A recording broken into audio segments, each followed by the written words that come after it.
Welcome to my webpage. I know, it's not a very exciting webpage. It's completely blank. But every webpage starts that way, and I'll show you how to build up this page soon.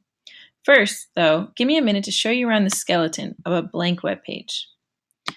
Every webpage starts with this funny-looking thing called a doc type at the top.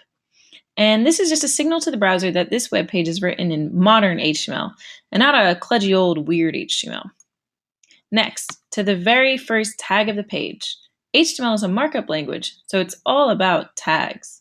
And a tag is one of these things that starts with an angle bracket and ends with another angle bracket.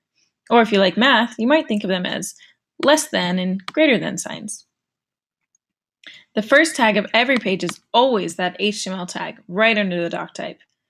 This one is the start HTML tag, and then at the bottom, there's this end HTML tag, which is the same except for this backslash, which is really important.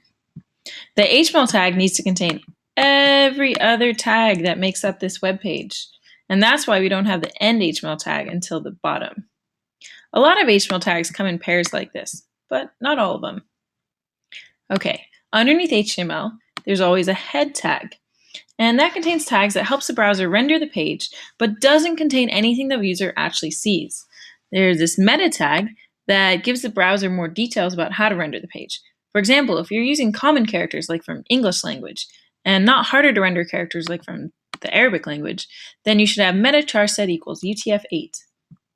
Then there's this title tag, which the browser uses to decide the title of the page. And this is what shows in the tab on top of browsers and in bookmarks and in search results. And here on Khan Academy, the title shows up above our web page. Let me change the title.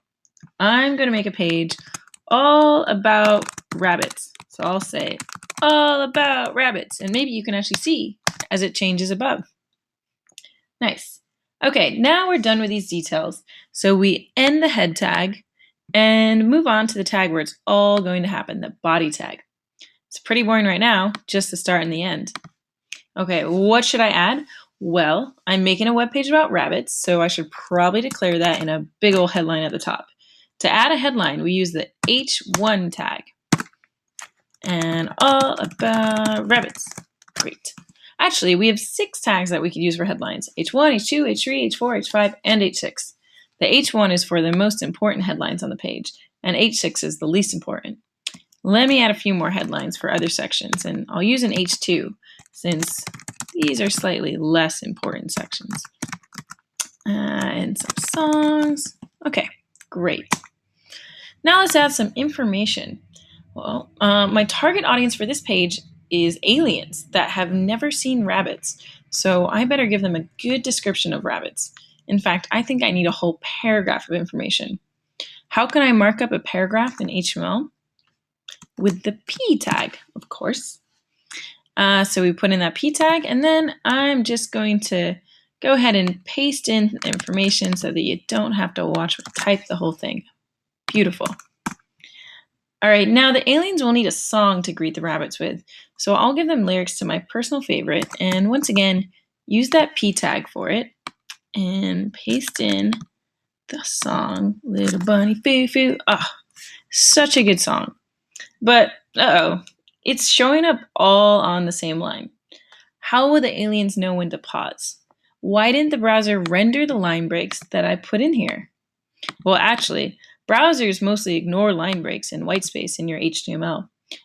And if we want the browser to render a line break, we have to tell it explicitly using another tag, the BR tag, which stands for break. So we'll go through and add BRs after each line. Now it looks like lyrics. Do you notice something funny about BR? There's no end tag. Well, if you think about it, a line break doesn't contain any content, so it has nothing to end after. Just the start tag is all we need. And there we have it. The aliens will learn the basics of rabbits, and you've learned the basics of HTML. After I'm done talking, play around with this and try changing things. And when you're ready, go on to your first HTML challenge.